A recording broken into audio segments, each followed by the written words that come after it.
नमस्कार दोस्तों, मेरा नाम है अजीत सिंह और पैसा बाजार आप में आप सभी का स्वागत है। आज हम बात करेंगे why the power stock is rising. क्यों पावर सेक्टर के जो स्टॉक्स हैं उनमें तेजी है। टॉप 7 पावर और रिन्यूएबल सेक्टर के स्टॉक की हम बात करेंगे, उनके वैल्यूएशन को एनालाइज करेंगे, फिर फाइनल व्यू की बात करेंगे। सबसे पहले हम बात करते हैं why the power sector is rising. Record electricity demand. India में पावर की डिमांड बढ़ रही है। 10 मार्च को वो डिमांड पहुंच गई है 224 गीगावाट। ये 16 साल में सबसे हाईएस्ट डिमांड है। ये इंडिकेट कर रहा है 7% की ईयर ऑन ईयर बेसिस पर ग्रोथ हो रही है।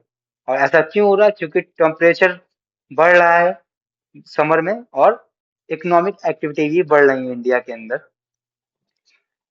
Thermal power running at full capacity. Government ने कहा है थर्मल पावर प्लांट वालों से, मतलब जो कोयला से बिजली बनाते हैं, कि अपनी मैक्सिमम कैपेसिटी पर ऑपरेट करिए। तो कोल बेस्ड जो प्लांट है वो अभी 95% अपनी कैपेसिटी का यूटिलाइज कर रहे हैं। अभी जब गर्मी चालू ही नहीं है, जो कि इंडिकेट कर रहा है स्ट्रॉन्ग पावर डिमांड को। Impact of section 11 restriction. Restriction under Section 11 on some gas and hydropower plants have shifted demand toward thermal producers। मतलब ये सेक्शन 11 ये कहता है कि गैस और हाइड्रो प्लांट्स हैं, इनको शिफ्ट करनी होती है डिमांड थर्मल प्रोड्यूसर्स की तरफ।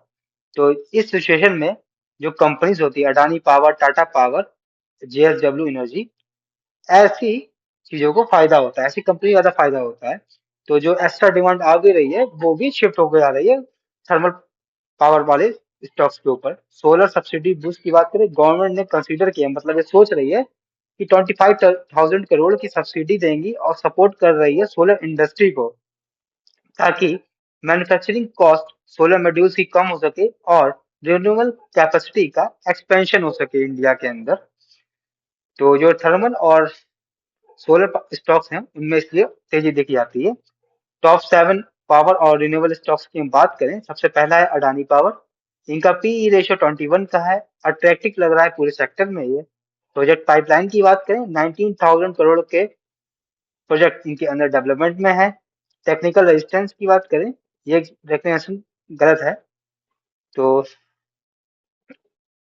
केपीआई ग्रीन एनर्जी की बात करें, करंट कैपेसिटी है 1.2 गीगावाट की। इनका टारगेट है अगले 10 साल, अगले 4 साल के अंदर 10 गीगावाट तक की पहुंच जाना। अभी सिर्फ ओनली ये लोग सिर्फ अभी तक 12% अपने एक्सपेंशन कर पाए टारगेट का। रिसेंट अभी स्टॉक में 15% की तेजी आई थी, क्योंकि मार्केट में जो कूलिंग, मत मार्केट में जो डिमांड बढ़ी हुई है इलेक्ट्रिसिटी सेक्टर में, या फिर कहें कंजम्पशन वाले, तो वहां पर थोड़ा सा बूम आया हुआ है। टाटा पावर की बात करें, स्टेबल और लॉन्ग टर्म पावर पावर वाला स्टॉक है। समर में पीक डिमांड रहेगी इलेक्ट्रिसिटी की। तो उम्मीद की जा रही है कि आने वाला इसका क्वार्टरली रिजल्ट होगा, पहला क्वार्टर का, वो भी काफी अच्छा होगा। की लेवल्स हैं इनके लिए 420 का। बुलिश है इसके ऊपर। एसीएमई सोलर की बात करें तो 240 के ऊपर है। लॉन्ग टर्म इनका गोल है 10 गीगावाट तक की कैपेसिटी पहुंचाना है अपनी 2030 तक की। पीई रेशियो इनका 30 के आसपास है। सिमिलर है कुछ पावर सेक्टर के स्टॉक्स के मुकाबले। सोलर मैन्युफैक्चरिंग स्कीम की बात करें तो वारी एनर्जीज और प्रीमियम एनर्जीज दोनों को इस स्कीम का फायदा मिलेगा। जो 25,000 करोड़ की सोलर सब्सिडी है, अगर प्रीमियम एनर्जी को बुलिश दिखना है तो 850 का लेवल तोड़ना होगा, ताकि लोगों को पता चल सके कि बुलिश मोमेंटम चालू हुआ है। विक्रम सोलर की बात करें तो इनकी प्रोडक्शन कैपेसिटी 4.5 गीगावाट है, जो कि ये लोग बढ़ा करके 9.5 गीगावाट करना चाहते हैं। कंपनी अपने आप को एक्सपेंड कर रही है इलेक्ट्रिक बैटरी सेगमेंट में, जिससे कि ये एक्सपेंड कर सके एनर्जी स्टोरेज सेगमेंट में भी। अब हम स्टॉक्स के वैल्यूएशन को एनालाइज करेंगे पीई रेशियो के अकॉर्डिंग। अडानी पावर 25 का पी है, तो फेयर वैल्यूएशन पे है और ग्रोथ पोटेंशियल भी रखता है ये।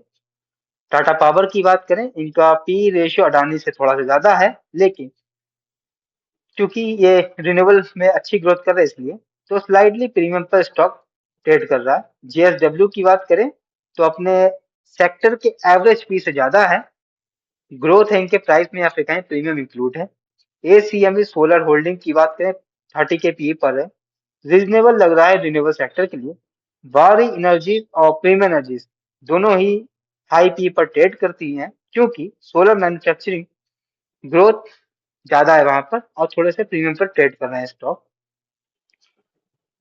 Price to book value ratio के अकॉर्डिंग बात करें तो कैपिटल इंटेंसिव सेक्टर के लिए 1 से 3 के बीच का होना चाहिए। अडानी पावर 2 से 3 के बीच में ट्रेड कर रहा है तो इनकी फेयर वैल्यूएशन मानेंगे। टाटा पावर 3 से ज्यादा है इनकी तो प्रीमियम वैल्यूएशन है क्योंकि रिन्यूएबल में काफी तेजी से ये लोग एक्सपेंशन कर रहे हैं और स्टेबल भी इनकी कंपनी है। जेएसडब्ल्यू एनर्जी की बात करें ये 3 से 4 के बीच में तो ग्रोथ दिख रही है इनकी वैल्यूएशंस में या फिर कहें थोड़े से महंगे हैं। सोलर कंपनीज वारी प्रीमियम एनर्जी एसीएमई ये सब लोग हायर पी पर ट्रेड कर रही हैं क्योंकि स्ट्रॉन्ग इंडस्ट्री ग्रोथ नजर आ रही है कंपनी में। रिटर्न ऑन इक्विटी की बात करें तो आइडियल होनी चाहिए 15 से 20% से ऊपर। अडानी पावर इनकी स्ट्रॉन्ग रिटर्न ऑन इक्विटी है तो हाई प्रॉफिटेबिलिटी है। टाटा पावर की बात करें तो मॉडरेट रिटर्न ऑन इक्विटी है, रिन्यूएबल इन्वेस्टमेंट है लेकिन ये लोग स्केल कर रहे हैं। जेएसडब्ल्यू एनर्जी की बात करें इनकी रिटर्न ऑन इक्विटी इंप्रूव हो रही है जैसे जैसे ये कैपेसिटी एक्सपेंशन कर रहे हैं। सोलर मैन्युफैक्चरिंग कंपनी जैसे वारी प्रीमियम एनर्जी की बात करें तो इनकी हाई रिटर्न ऑन इक्विटी है क्योंकि इनके प्रोडक्ट की स्ट्रॉन्ग डिमांड है।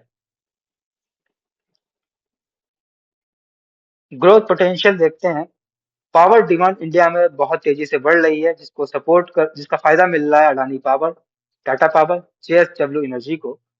सोलर सब्सिडी मिल रही है 25,000 करोड़ की जो कि फायदा देगी वारी एनर्जी, प्रीमियम एनर्जी, एसीएमई सोलर और विक्रम सोलर को। रिन्यूएबल कैपेसिटी एक्सपेंशन भी तेजी से हो रहा है जो कि long term earning growth indicate कर रहा है। क्विक वैल्यूएशन की हम बात करें, फेयर वैल्यूएशन पे है अडानी पावर, एसीएमई सोलर।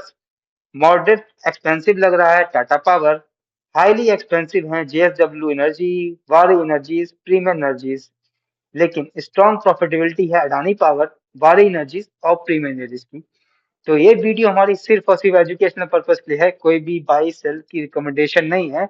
कोई भी निवेश करने से पहले अपने वित्त सलाहकार से बात करें। अगर वीडियो पसंद आया तो लाइक करें, शेयर करें, सब्सक्राइब करें। अगर आप किसी स्टॉक सेक्टर और म्यूचुअल फंड के बारे में जानना चाहते हैं तो उसका नाम हमें कमेंट सेक्शन में मेंशन कर सकते हैं। धन्यवाद।